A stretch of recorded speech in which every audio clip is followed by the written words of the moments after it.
Answer my question! The question, jerk!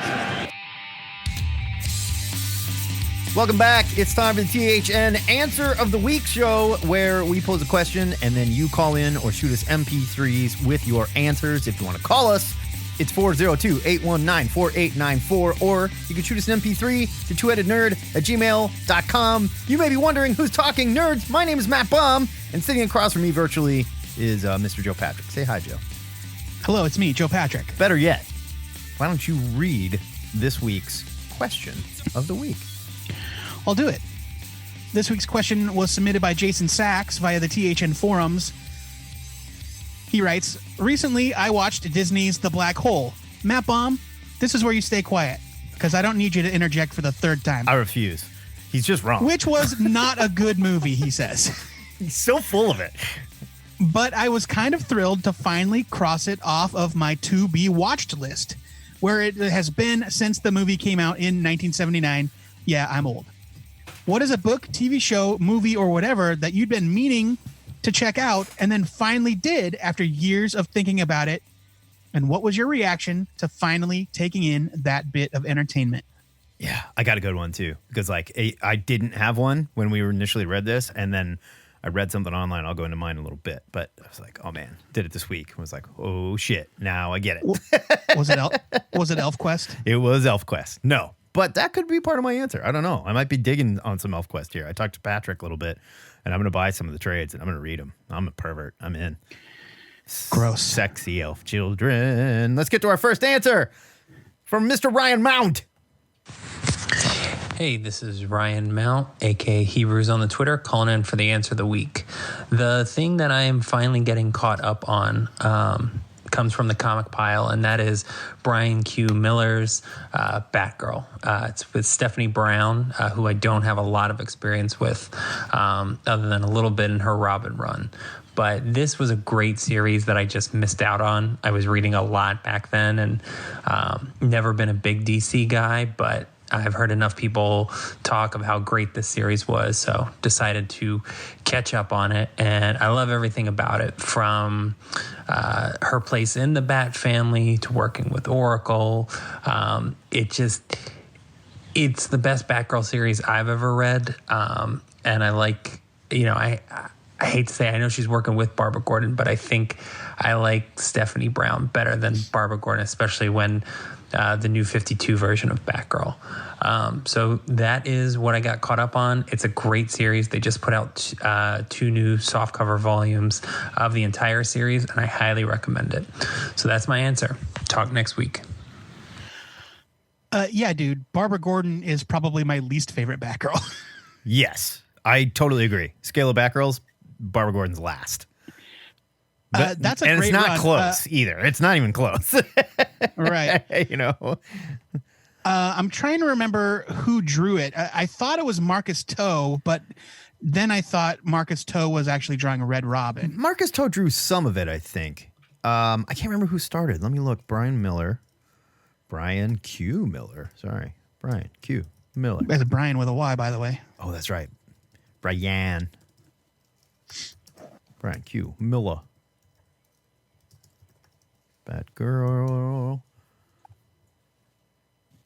Batgirl Rising. First issue was by... It's, you know what sucks? We don't have a comic book DB anymore for these quick answers. Lee Garbett. That's who it was. Lee Garbett was the main artist of that run, who I love as well. But yeah, that's a great run of Batgirl. I loved her time as that character. That is a great answer. And boy, her time as Robin is a really shitty place to get introduced to the character. It really is. And it's too bad. Yeah. I mean, I don't know. It was just Trevor Scott worked on that too. He was really good on that book as well. Talent Caldwell did some art on there. Man, there were some really good artists on this. Christopher Cross did a little bit. Oh, Chris Cross. Lee Garbett, not Christopher Cross. Was the main Chris Cross. Pardon me. Chris Cross. Yeah, not the singer Christopher Cross. Yeah, Jorge Jimenez. Man, there were some really good artists on here. It was I feel like it was an underrated Batgirl run, definitely. Yeah. And I would like to go back and revisit a little bit because at the time there were people just like hated Stephanie Brown, and then they did her so dirty that people were like, "What is your problem with Stephanie Brown, you guys?" Jesus. Nobody hated Stephanie Brown, Matt. There Nobody. there were some peeps that hated Stephanie, definitely. I mean, they hated her as Robin because those were shitty stories, not her fault. No, truthfully, but I didn't want her to be Batgirl at the time. I wanted my Batgirl back. Well, yeah, I mean, Cassandra Cain will always be my favorite Batgirl. Yeah, she was so good and interesting. And I'm glad they got rid of the Asian girl to replace her with a little blonde white girl. That's good because we needed more white people in comics at the time. Don't get me wrong. Yeah, yep. But and it is a good run. It's a good run. And Brian, it was a real good move for red hats everywhere. Definitely. Brian Miller, yeah, that was an underrated run. I might need to revisit that one. Good call. I like that question. Pardon me. Thanks, Ryan. I like that or answer, Brian, Ryan. Pardon me. No, Ryan. Brian is the writer. Correct. Ryan is the submitter. Yeah, just slow your roll here. You're going nuts. Thanks, B. Ryan. All right. Let's get to Domingos. He called in like a good boy, left us a message, Google Voice line. Let's see what he's got for us. Come on, Dingo. Where are you at here? Google Voice is crawling. I apologize. I love that the transcript calls him spraying Domingos. What's up, guys? It's Brian Domingos with a question of the week about Jason Saxon's question.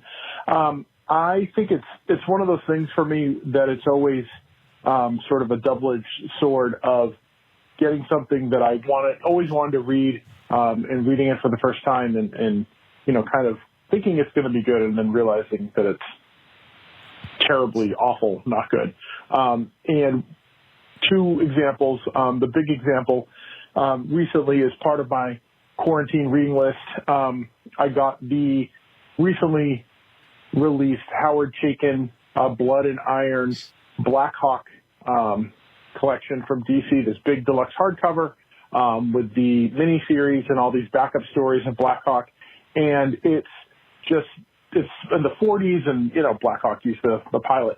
And it is just like a mass of Howard Chaykin white guys, like grimacing at each other, and then bodacious women who are sassy. And I couldn't tell you who anybody is. They all kind of look the same. It's kind of boring by the end. I was just like flipping through the pages, and I was really disappointed because I was hoping that it would be good, and it was not. And also a really long-awaited The Whisper graphic novel, a collection of Stephen Grant's 1980s assassin. She's like a ninja, and it was one of those things like, oh, I always wanted to read that, and they finally put out a collection, and it is garbage. It's just like old tropes and cliches, and it's from the early 80s, and it's problematic, but you try not to grade it too much on that. But it's just like, it's kind of hollow and weak, and I always wanted to read it, and I was disappointed. It's one of those things that goes right into the resale pile. Like immediately, I don't think I finished it. It's a big thick trade. It was too much money. Luckily it was discounted, but I just felt bad about it. And I gotta hope the next thing that I'm long awaited to read will be good. Talk to you guys later. You know what? I've always wanted to love, I love the idea of the Blackhawks. That it's so cool. The idea is awesome. They're these World War II, badass fighter pilots. And then the project continued and they kind of became spies and badasses. I remember, and I think it was in Jeff Loeb's Superman run, not Batman Superman, but his Superman run proper. Where they had updated Blackhawks and they had these really cool looking fighter jets that had beaks on them and stuff. Yeah, that was right around our worlds at war kind of era. I think so. Yeah, I remember them. Yeah. You're right. They were in space. Ed McGuinness. Yeah, they were in space fighting aliens and shit. It was really cool. But other than that, there has never been a quintessential Blackhawk story that I've read, and I've looked for it, and I don't think you can find it either. And I agree. I tried to read those same ones. The Howard, I can't say his name suddenly. I'm drawing Howard Chaykin. Thank you, Howard Chaykin. I tried to read those same Howard Chaykin ones, and man, are they boring? They're just boring. Yeah, I mean, I love, like you said, I really love the idea of the Blackhawks. I like their visual. I even like the whole throwback, we're a team of for hire. Yeah. And they're just like tough human dudes, just pilots, badasses. Yeah. And like, I love it. I've never really sat down and read a ton of Black Hawk material. But my favorite thing about the Black Hawks was when a little old lady tottered into Legend Comics and Coffee one day and said, "Do you have any comics by this guy? He co-created the Black Hawks. He's my grandpa." I was like, what? That's cool. Awesome. That's cool as hell. And that's like almost literally my only exposure to anything Black Hawks that they were just a guest star in. All right, then. Moving right along. Thank you for your call, Brian. Yeah, appreciate it. Always good to talk to you, buddy. Next up, I believe we have Mr. Jimmy Randall. Ladies, gentlemen, listeners, Joe, Matt, everyone, Martians, Parameciums, everything in between. Hello and welcome to another edition of Jimmy's Shitty MP3. Woo! Yeah, baby. All right, so I got two answers. I got a comic and I got a video game. We'll do the comic book first. So as a rule, I tend to avoid comic books from the 90s. Like, they're the embodiment of cringe. Like, it was just a weird time for the industry, and I didn't really have much to do with it until a gentleman named Joe Patrick, who you all might know, was expounding on how amazing James Robinson's Starman was. So I thought to myself, all right, I'll give this one a little bit of a read. And, oh my God, it's one of my favourite books of all time. I really identified with the character. I won't get into it here, but I mean, I've got a dad and I've got an older brother, and my older brother followed in my father's footsteps, and whereas I was kind of the guy left behind, very much like Jack Knight. But anyway, thank you, Matt, for bringing Starman into my life. Now, the next one is a video. It was me, not Matt. Yeah, you're welcome. You are welcome. I'm not too proud of, but, I hold my head high. For a living, for the last almost 10 years, I've been selling video games. I've been managing a video game store here in Australia. And pretty much that whole time, I've been selling Minecraft. That awesome little game. You guys know what Minecraft is. You must have at least heard of it. And about 6 months ago, I got Xbox Game Pass and thought, that's it. I'm going to see what this Minecraft is all about.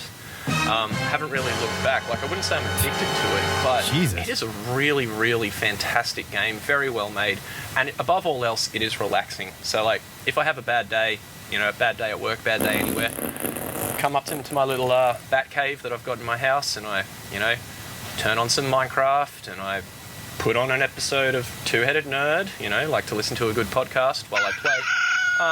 Put my feet up, pour myself a glass, 3 fingers of scotch, a couple of cubes of ice, and maybe roll a little something. But yeah, playing Minecraft when you're getting off your face is actually, it's a Zen-like experience. So that's it. Those are my answers. Hope you're all well. Jimmy out. I've never played Minecraft. I have zero interest in it. Yeah, I've never played it. I know people that are like completely whacked out over it and totally love it. They seem to be people with kids though, and they're like, yeah, I started playing with my kid and I really like it. Yeah, I mean, I have nothing against it. I'm not really great with crafting and designing games where that's like the entirety of the game. Okay.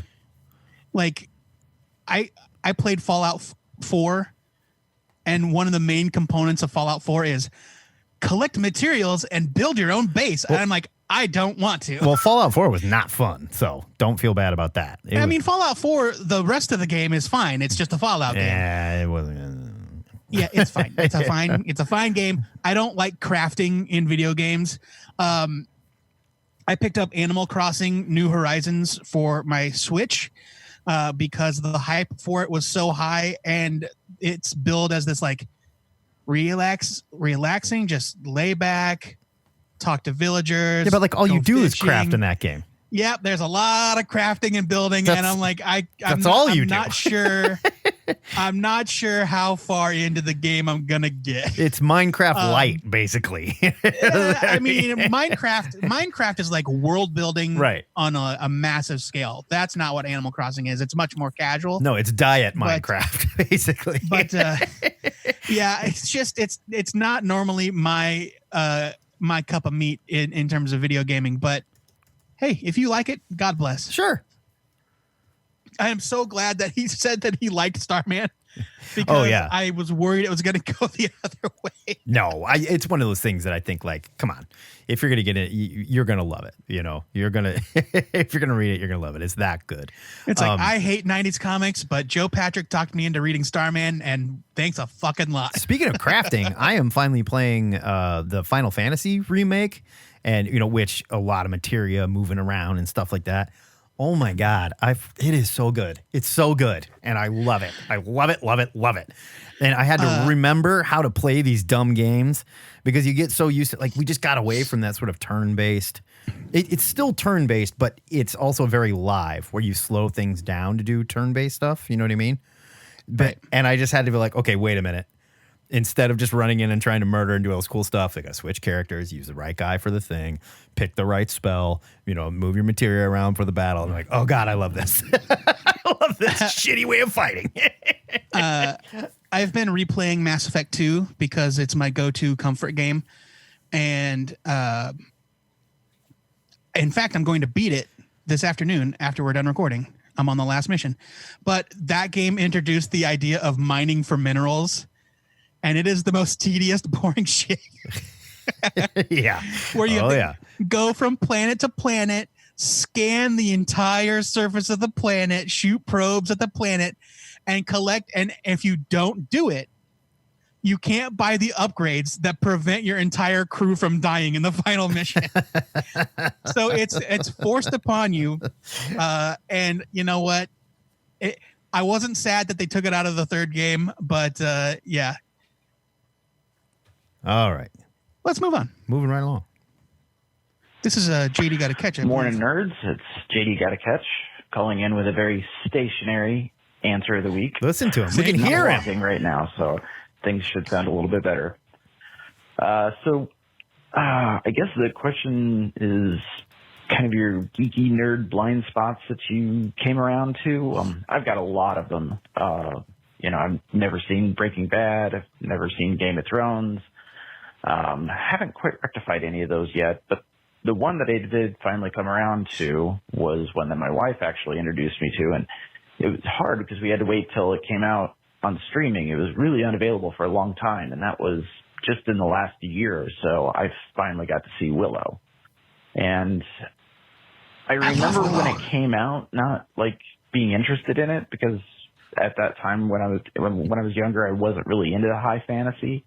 But man, that movie just blew me away, and it holds up even to this day. I think it holds up really well. So that's my answer, is Willow. As far as the other news, it sounds like y'all are going to be hanging out in the lake house quite a bit, with Marvel pushing the books to digital only. Are we dead?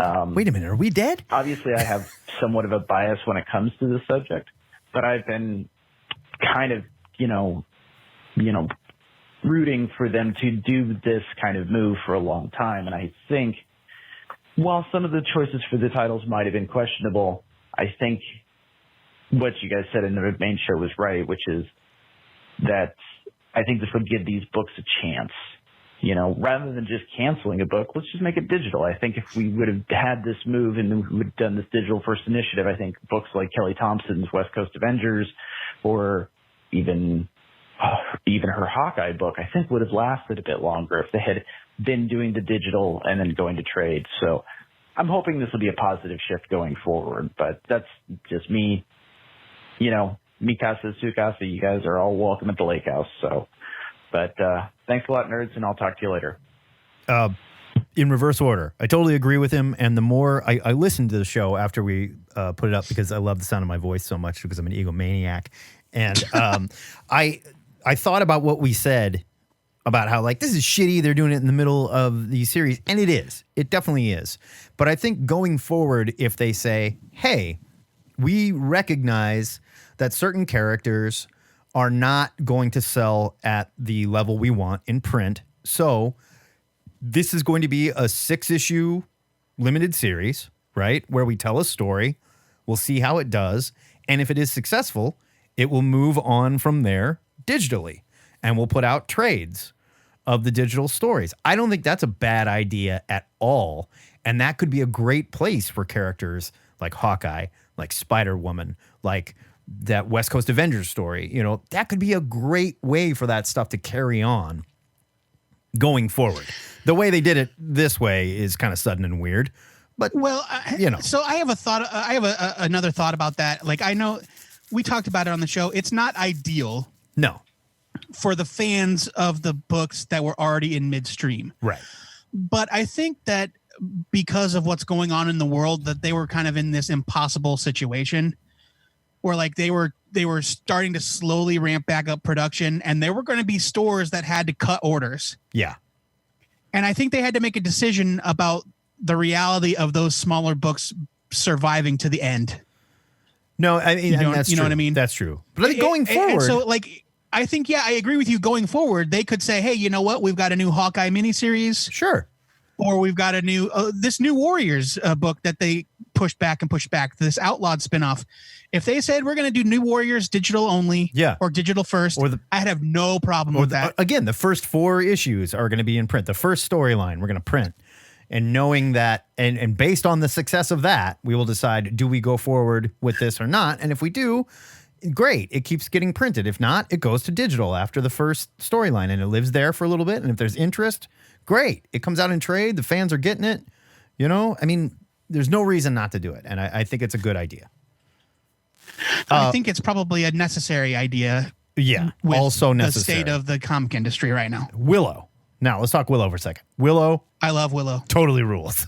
I love Willow as well. Willow's awesome. I rewatched it a couple months ago while I was at home, working from home, and it still is awesome. Yeah. It's still awesome. Still holds up. It's still a ton of fun. And there were, I remember we talked about a rumor of a Willow show on Disney Plus, but I don't know if there's any truth to that or if it's happening. Yeah, no, I think it's a thing. Is it happening? It's full on. Uh-huh. It's coming. Yeah. I mean, why not? Like, I think it was announced. Like some of the stuff, if you really dig in to the Disney Plus stuff, there's some weird shit there. They made some weird direct to video movies. There was one called like Fuzz Bucket or something like that. And it's Fuzz like Bucket. little alien dude hanging with a fun family. You know, it's sort of like their Harry and the Hendersons, but this one was like obviously a little person in a costume instead of a giant man in a costume. Sure, yeah. Yeah, Willow TV series. I'll totally watch it. And it better not be too serious. I want it to be fantasy and serious like the Willow show, but I don't need like, you know, all the, you know, back entry sex that we got on Game of Thrones in my Willow. Oh, well, yeah. No. I mean, it's Disney. They'd never do that. Right. But, yeah, I mean, it's a shame. Like, Val Kilmer will never be able to reprise his role. Why? Because he got... You don't know what happened to Val Kilmer? What do you mean? The dude suffered from throat cancer, and now he looks completely different, and he can't talk. Why can't he be an aged dude? Why can't he be an old Mad Mardigan that got fucked up in He battle? can't I can write talk. that. He doesn't need to talk. Get somebody who talks for him. They've got somebody that reads his mind and speaks for him, and he like got his throat slit in a battle or something, and he's still around. Come on, Joe. Get creative. I think you need to check out the current status of Val Kilmer because I don't know if there's any more acting in his future. Oh, please. Good for you. I Way to love put the Val guy. I Kilmer wish on it the weren't show. so. Nah, you just took him out to pasture and shot him in the back of the head. That's great, Joe. Thanks a No, lot. man, cancer did that. But yeah, I love Willow. I love it. Warwick Davis. He is not as old as you might think. He was 5 years old when Return of the Jedi came out. Or something like that. He was 5 years old when Willow came out. No, when Return of the Jedi. But yeah, probably not. Was he in any of the Star Wars movies prior to Jedi? I don't believe so. No. As anything? I think the only little person really was Kenny. What's his name? R2D2. Kenny Baker. Yeah. Like he was very young when Jedi came He out. couldn't have been 5. That's ridiculous. He was maybe not 5, but No he was way. very, very young. Because Willow was like, so- 5 years after that? So he wasn't 10 in Willow. All right, listen. Let me stop everything and look up the age of Warwick Davis. Okay. Warwick Davis is only 50. He's Yeah. still a young man. He was 13 Put Return him of in the Jedi. that red wig. Let's do it. He was 19. Sorry, not 20. He was 19 in Willow. So he was a young, spry Warwick Davis. Coming up next, Mr. David Rockin' Robbins. Always in a good mood, this guy. Good morning, nerds. David Robbins calling in again today with my answer to the question of the week. So again, first of all, hope you guys are doing okay. Hope all the nerds are doing okay. The media that we have had on our to-do list for quite some time finally crossed off, and reactions to it. A few years ago, I had a friend who we were talking about old movies, and they announced that Netflix was going to be doing a series for Dark Crystal. And I said, yeah, a friend of mine, boss gave me a copy of that DVD years ago because he was shocked that I'd never seen it. And I've owned it for like 5 years and I still haven't seen it. And they were incensed and said, well, you have to watch it. I said, okay, I swear I'll watch it by the end of the year. So December 31st or December 30th, 2018, I spent the afternoon watching The Dark Crystal finally. And I can understand why people liked it when they were kids. Oh, he's going to talk shit about the Dark Crystal? But it really did nothing for me. Get out of here.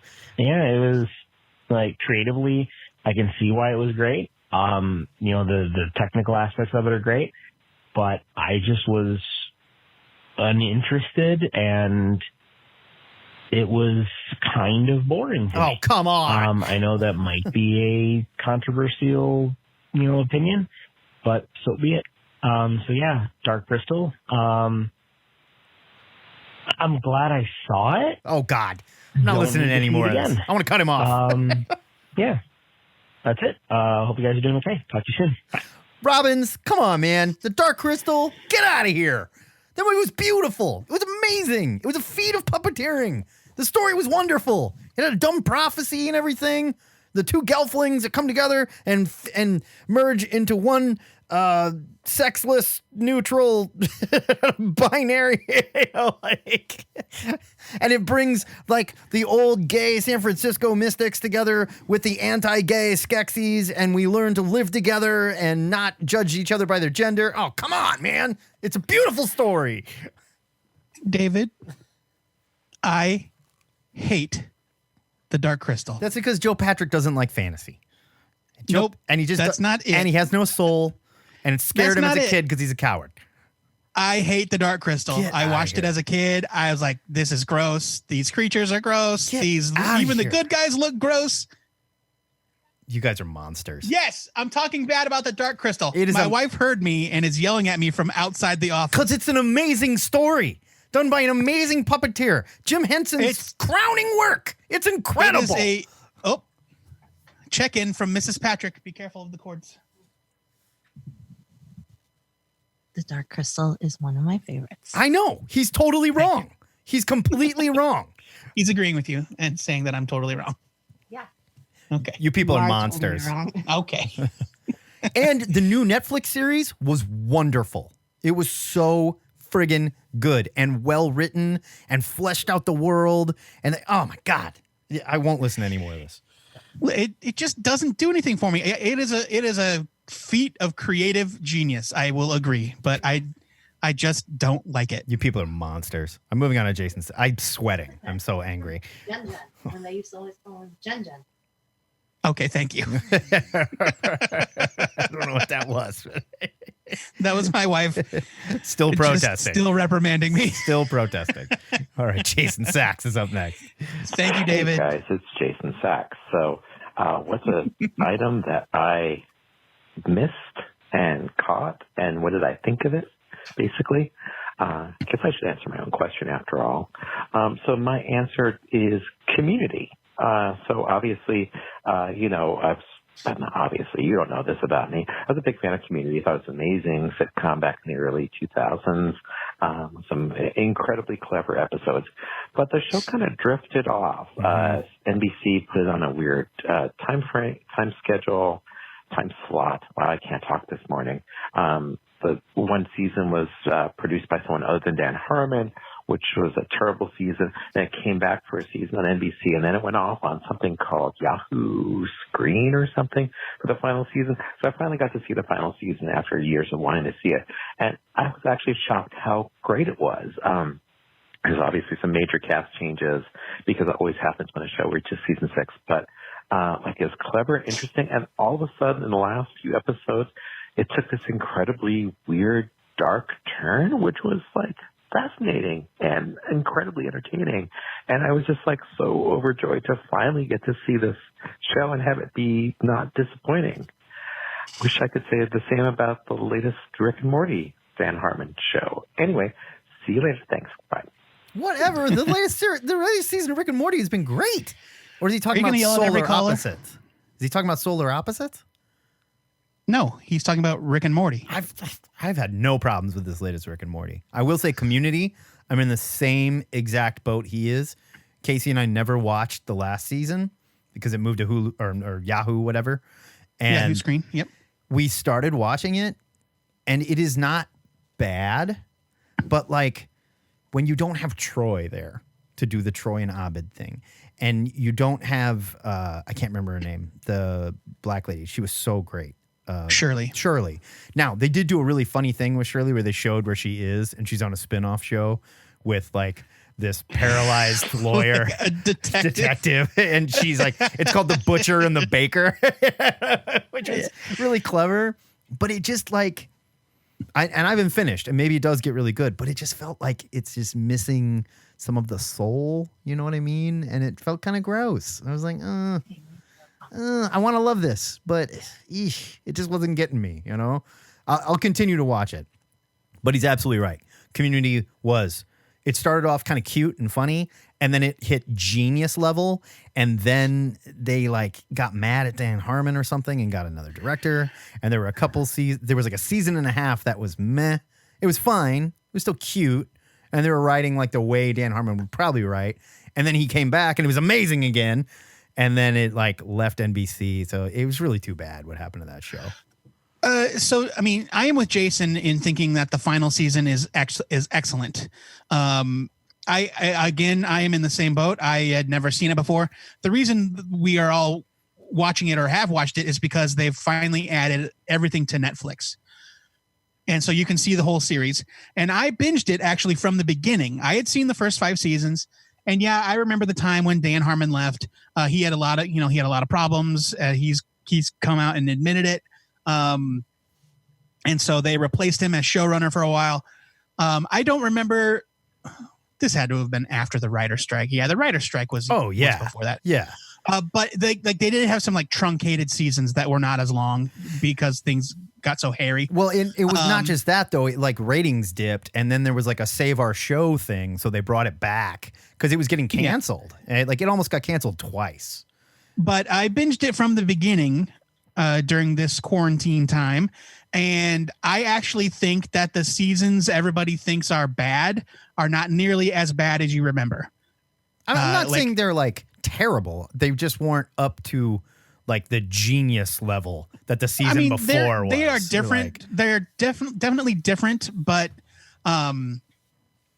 like there's an episode, and actually they're doing a community table read for charity of the episode after Pierce dies. Spoiler alert. And Walton Goggins comes in to do the reading of his will, and everybody gets a vial of sperm. And Walton Goggins unfortunately could not make it. And so instead of him to play that part, they got Pedro Pascal from The Mandalorian. Oh, nice. And I'm so excited to watch it. But yeah, like even during that quote unquote bad period, there are some genius episodes. And as a whole, I think Community really stands up. And the last season, if you've slept on it until now, definitely watch it. Yeah, some characters were missing, but they added in that guy from Breaking Bad. I don't know his name. I think Mike is his name on Breaking Bad. Mike on Breaking Bad. Which character is he on the new? He was the teacher. He was Jeff. When Jeff became a teacher, he shared an office with him. And then Keith David. Oh, Keith David. No. Keith David is a different character. Right. Yeah. But they also added in Keith David as a main character and Paget Brewster from Thrilling Adventure Hour. Nice. And they are awesome. I'm only 3 episodes in. Okay, I do recognize this guy. Yeah, he's like professional ugly guy. Basically, they bring him in to be real serious and real ugly and like somebody's bad kind of. father or He something. played. Everything he's in. He played Buzz Hickey on Community. Okay, His name was Buzz Hickey, it's a great name. and he was a professor of criminology. Yeah, And and he was super creepy. And yeah, he was a member of the Save Greendale community. So when the characters all graduated and they needed a reason for them to stick around, they added him to the mix. But yeah, he debuts in season 5. Okay, it's been a long time since I've watched Community. I do remember the character though. All right, thank you for your answer, Jason. That's a fun one. Let's go to our final call. No, oh yeah, sorry, it is final call. Why do you always have to fight with me? Because I have another flag message in our inbox, but Kyle it's calling not a call. from San Diego. Okay, well now you're interrupting Kyle, so let's just start over. Well, I was talking when you hit play, so. I'm calling about the question of the week, and the first thing that I wanted to talk about was something that has been a slow trickle of my read, which was Why the Last Man. We have been reading this as a book club, and so I've been reading it slowly over the course of about a year and a half or so. And it's just been sitting on my bookshelf, and the last quarter that we chose books, it wasn't chosen for some reason. And so I just figured, I'm just going to do it. I'm going to read it. And holy shit, the ending of that was so good. I'm so glad that I picked it up, and really, really happy that I chose to pick it up and dust it off. And so I've been doing that and looking through my bookshelf and finding other things that have just kind of been sitting for a while, or things that I really want to read, or like classics that I need to get to. And so today I'm finishing up Mouse, and next on my list is I'm going to be pulling off Sandman. That's another one that's been a slow read from my book club, and I'm just going to go ahead and finish up that series. For the TV side of things, it's not something that's been around for forever, but it's something that's been that I'm really behind on is Lock and Key. And so just this past week, I watched the first 3 episodes of Lock and Key, and so far so good, and planning to finish that up within the next week or so. And I think after that, we'll see. If you guys have any suggestions on good shows to binge, some that are on my list are Lost. I've heard really good things about that. I'd love to get into that. But hope you guys are doing good, staying safe, keeping your masks on. Love you guys. He's got some feel bad comic booking going on. He's reading sure Mouse does. next. It's amazing. Mouse is amazing. Yeah. Oh I mean, it's a hard read, but it's an important one. Woo. And it's definitely worth your time. TV binges. Yeah, Lost is good. Lost. The ending is pretty controversial. People are torn on the ending. And I think that Lost definitely hit. The writer's strike hit in the middle of that show. Because I think it was its 4th season got like cut in half. Something like that, yeah. Because of the writer's strike, and it suffered for sure. Big time. And they scrambled to get their momentum back. But yeah, I enjoyed Lost. It's still a wonderful show. Just the moments that I remember, like still to every once in a while I'll put on an episode. There's like, I remember this episode, and the moments still totally hit. It was great. Show. Yeah. Loved it. I mean, like if you're looking for things that are like, this show is like a warm hug. I am currently in the middle of binging both for the 3rd or 4th time, New Girl and Parks and Recreation. Oh yeah, both are great. And both of those shows are so wonderful. Both are like, wonderful. Feel good shows that make me laugh every time I watch them. We've been watching The West Wing again. We started with season 1 just because I need to live in a fantasy world where there is a somewhat functional president and cabinet and smart people running the country, and like the dialogue on that show. Oh my, it is dialogue porn. That's all it is. And Allison Janney, I cannot believe the shit that they made her remember and spout. And it's amazing. She's so good. Every character on that show is great. I'm a huge fan of Toby. Oh yeah. And Bradley Whitford and Rob Lowe. Whitford, that cast is just unstoppably good. Dule Hill. if you had told me in the I guess it would have been late 90s, right? When did West Wing start? Yeah, late 90s. Because it was pretty much a direct backlash to George W. Bush. Sure. It was like, this is what it would look like if somebody smart was running the country. Yeah. Rob Lowe's going to make a huge comeback, and he's going to end up being one of the best character actors on television. Yeah. I would have told you were out of your goddamn mind. And now we need a new West Wing where Rob Lowe runs for president and wins. That's what we need. Sam Seaborn. Yes. President Seaborn. He also plays a character on Parks and Rec, Chris Traeger. He's great. He is outstanding. I don't care about him as a firefighter in Las Vegas and whatever that dumb show is. I've never once turned that show on. I don't no. But there was one perfect season of a comedy law show he was on called The Grinder, co-starring Fred Savage. Yeah, he played. That was a Fox show too, wasn't it? It was a Fox show. Yeah. He played a TV lawyer. Yeah. A washed up TV star who had just come off of a law show called The Grinder. And he insinuated himself into the life of this real life lawyer and tried to try cases. The real life lawyer helped out on the show, helped write, punch stuff up and make it sound legal. And after he left the show, I don't think that's what Fred Savage's character did. I thought, he worked on the show. They were brothers, weren't they? Brothers? Yes, and he worked on the show, and he was the real lawyer, and his brother was the Hollywood lawyer. And after his brother loses the job, he's like, "Hey, we did this together. Why can't I come be a real lawyer with you?" Yeah. And Fred Savage is like, "No, it doesn't work like that. I made you say some stuff in scripts." And his catchphrase is, "The grinder rests." Yeah, I watched a few of those. It was pretty good. I wanted Savage to succeed. It's a great show. Yeah.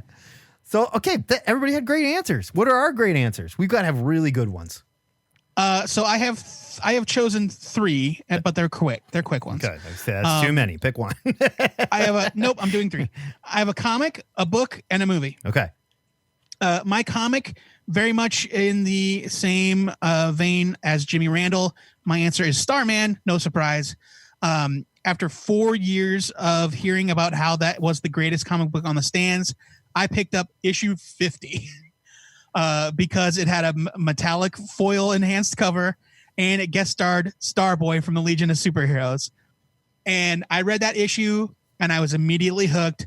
And the Joe Patrick, as you know him, was born. Starman is my answer for comic.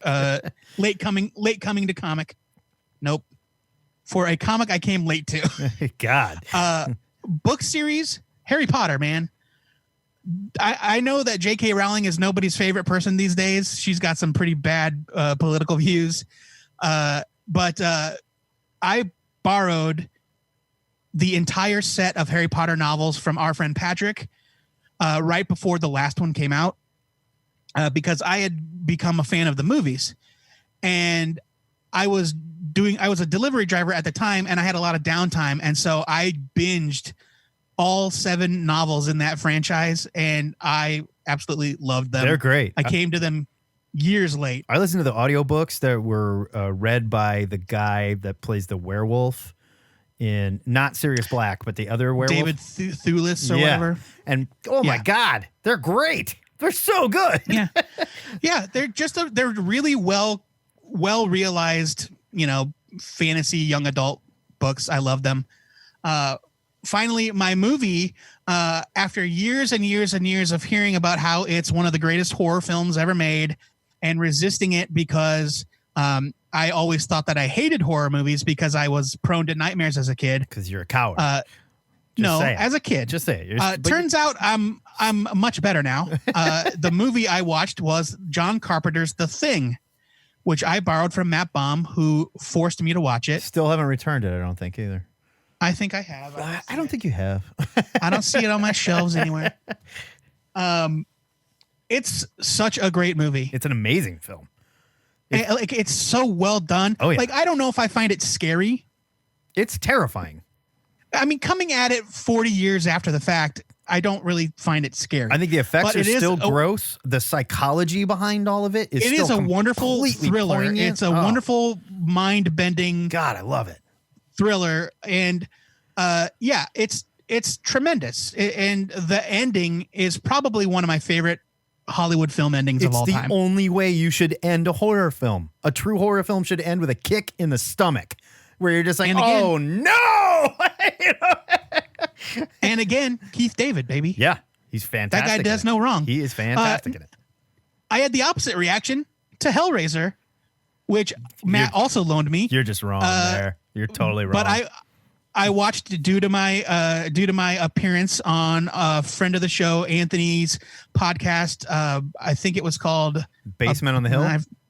Basement on the Hill. Yes. Yeah. I don't think they make that show anymore, but it was a horror movie podcast, and inexplicably they asked me to appear on it. Well, they asked me first, and I couldn't do it, and then they asked you because I was like, I'm the biggest Hellraiser fan in the world. I would love to do it. You know, I've read the books, I've got posters, I've got fucking Hellraiser box sitting on my fucking desk. I'm holding it up so Joe can see it. I can see it. I thought I chose Hellraiser. I thought they asked me to pick the movie and you recommended it. No, they asked me to do it first, and I said I had recommended we do this, and then they asked you. Yeah, all right. Yeah. Anyway, I watched Hellraiser and it did nothing for me. You were their second get. I was the first get, just for the record. That's- I'm not bragging. Well- I'm just You have nothing to brag about because I'm the one that was on the show and not you. Fair enough. But yeah, I watched that movie. It did nothing for me, but The Thing is a masterpiece. Whatever, dude. So one of my movies, one of my answers is a movie answer, and I love horror films. Love them, even shitty horror films. And in the last, I don't know, we'll say 10 years or so, I kind of got into the really cheesy, synthy horror soundtracks. Like John Carpenter wrote all his soundtracks for his movies, and they're fantastic. All of them. The Thing soundtrack, Escape from New York. I mean, The Fog. His soundtracks rule, and it's all this like very synthy, which you would think doesn't lend itself to horror, but it was this time in the 80s when it worked really well. And one of the soundtracks that I love that I found is the Maniac Cop and Maniac Cop 2 soundtracks by Jay Chataway, but I'd never seen the movies. And I knew they were bad, and I knew they were cheeseball slasher flicks. A guy named William Lustig directed them, and Lustig just made movies about killers. That was his jam. He's like, I want to make movies. Some of them were unstoppable killers, like the Maniac Cop, whose whole thing was like, you have the right to remain dead.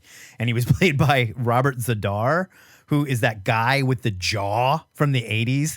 Huge dude with like this gigantic jaw. You may remember him from Tango and Cash, where Sylvester Stallone like breaks his hand punching him. It's great.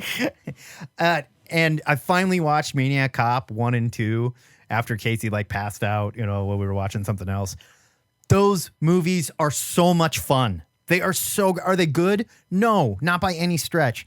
But you can see that they were working on a budget, and you can see how creative they were with the budget they had. Like Maniac Cop 1 is definitely like, it's a younger Lustig working probably not that long out of film school. I don't even know.